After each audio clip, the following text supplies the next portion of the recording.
नमस्कार। आज हम बात कर रहे हैं एक बहुत ही प्रभावशाली किताब के बारे में, डॉक्टर रॉबर्ट सियाल्डिनी की इन्फ्लुएंस, द साइकोलॉजी ऑफ परसुएजन। ये 1984 की किताब है, पर कमाल की बात है कि इसके सिद्धांत आज भी उतने ही काम के हैं। हाँ, बिल्कुल। ये किताब समझाती है कि भाई क्यों कुछ लोग इतनी आसानी से हाँ कह देते हैं और कैसे कुछ खास तकनीकों से लोगों को राजी किया जाता है। हमारा इरादा है कि इसके जो मुख्य विचार हैं उनको समझें। आखिर ये प्रभाव डालने के पीछे का मनोविज्ञान है क्या? सही कहा। और ये जानना जरूरी है कि ये सिर्फ सेल्स या मार्केटिंग तक की बात नहीं है।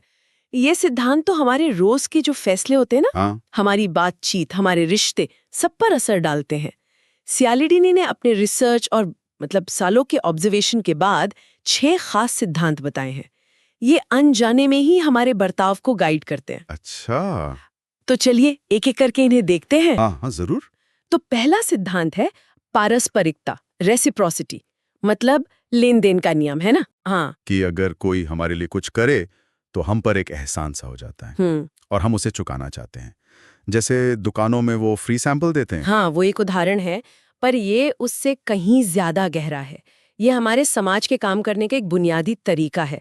सोचिए ना, कोई आपको पार्टी में बुलाता है, तो आपको भी लगता है कि भाई उसे बुलाना चाहिए। Yes. या कोई आपसे अपनी कोई पर्सनल बात शेयर करता है, तो आप भी शायद थोड़ा खुल जाते हैं। ये एक तरह का सामाजिक ग्लू है। सही। पर इसका इस्तेमाल गलत भी हो सकता है। कोई आपको बिना मांगे तोहफा दे और फिर बाद में आपसे कुछ बड़ा मांग ले। अच्छा, ये बात है। तो ये तो हुआ लेन देन, पर अगर किसी ने एक बार हाँ कह दिया किसी छोटी चीज के लिए, तो क्या वो आगे भी मानेगा? यहीं से शायद दूसरा सिद्धांत आता है, प्रतिबद्धता और निरंतरता, कमिटमेंट और कंसिस्टेंसी। एकदम सही पकड़ा, बिल्कुल। लोगों को ना ये पसंद होता है कि उनके शब्द, उनके काम, उनके विचार सब एक लाइन में दिखें। वो कंसिस्टेंट लगना चाहते हैं। एक बार हमने कोई स्टैंड ले लिया, खासकर अगर सबके सामने लिया हो, तो फिर उस पे टिके रहने का एक प्रेशर सा महसूस होता है, अंदर से भी बाहर से भी। हाँ, ये तो होता है। इसीलिए वो फुट इन द डोर वाली तकनीक काम करती है। पहले छोटी सी मांग मानो और फिर उसी दिशा में बड़ी मांग भी मान लो। अच्छा, ये दिलचस्प है। अब तीसरे पर आते हैं, सामाजिक प्रमाण, सोशल प्रूफ। ये तो हम शायद रोज ही देखते हैं कि जब समझ ना आए क्या करें तो देखो बाकी लोग क्या कर रहे हैं। हाँ, बिल्कुल। ये थोड़ा भेड़चाल जैसा लग सकता है, पर असल में ये दिमाग का एक शॉर्टकट है, अनिश्चितता से बचने का तरीका। अच्छा। जब हम किसी सिचुएशन को लेके श्योर नहीं होते, तो हम मान लेते हैं कि भाई जो ज्यादातर लोग कर रहे हैं वही सही होगा। हाँ। इसीलिए तो विज्ञापन कहते हैं सबसे ज्यादा बिकने वाला, या रेस्टोरेंट के बाहर भीड़ देखकर हम खिंचे चले जाते हैं। ऑनलाइन रिव्यूज, वो भी तो यही हैं। हाँ, सही बात है। रिव्यूज देखकर ही आजकल सब तय होता है। अच्छा, तो हम दूसरों को देखकर सीखते हैं, और क्या हम उन लोगों से ज्यादा जल्दी मान जाते हैं जिन्हें हम पसंद करते हैं? ये चौथा सिद्धांत है, पसंद करना, लाइकिंग। निश्चित रूप से ये तो बहुत स्वाभाविक है। हम उन लोगों की बात ज्यादा आसानी से मानते हैं, हाँ कहते हैं, जिन्हें हम पसंद करते हैं। और पसंद की कई वजहों से हो सकती है। कोई दिखने में अच्छा लगता हो, या हमारे और उनके बीच कुछ कॉमन हो, जैसे एक ही शहर के हों, या शौक मिलते हों। हाँ। या कोई हमारी सच्ची तारीफ कर दे, या फिर हम किसी के साथ मिलकर किसी कॉमन गोल पर काम करें। अच्छे सेल्स वाले लोग अक्सर यही करते हैं, पहले दोस्ती जैसा माहौल बनाते हैं, फिर सामान बेचते हैं। समानता और तारीफ, ये वाकई काम करते हैं। अच्छा, अब पांचवा सिद्धांत, अधिकार, अथॉरिटी। हम उनकी बात ज्यादा मानते हैं जिनके पास कोई टाइटल या पावर होती है। हाँ, बिल्कुल।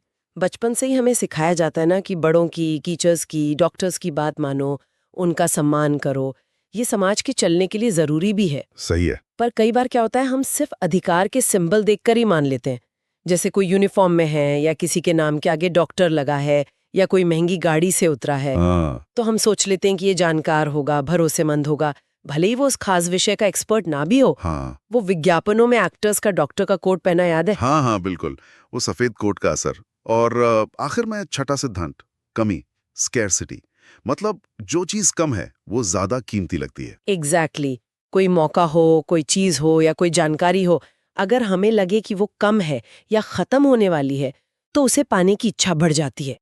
लिमिटेड एडिशन, सेल सिर्फ आज के लिए, सिर्फ 2 सीटें बची हैं, ये सब सुनते ही लगता है कि जल्दी करो कहीं छूट ना जाए। हाँ, वो फोमो वाली बात, फियर ऑफ मिसिंग आउट। बिल्कुल। चीज की क्वालिटी शायद वही हो, पर उसकी कमी का एहसास उसे ज्यादा आकर्षक बना देता है। तो ये जो 6 सिद्धांत हैं, पारस्परिकता, प्रतिबद्धता, सामाजिक प्रमाण, पसंद, अधिकार और कमी, ये सब मिलकर एक तरह का जाल बुनते हैं। इन्हें समझना हमें मदद करता है ये जानने में कि कैसे हमें, मतलब जाने अनजाने में, प्रभावित किया जा सकता है और शायद कैसे हम खुद को बचा भी सकते हैं। हाँ, और ये बहुत जरूरी है समझना कि ये सिद्धांत हवा में नहीं है, ये वैज्ञानिक शोध पर आधारित हैं।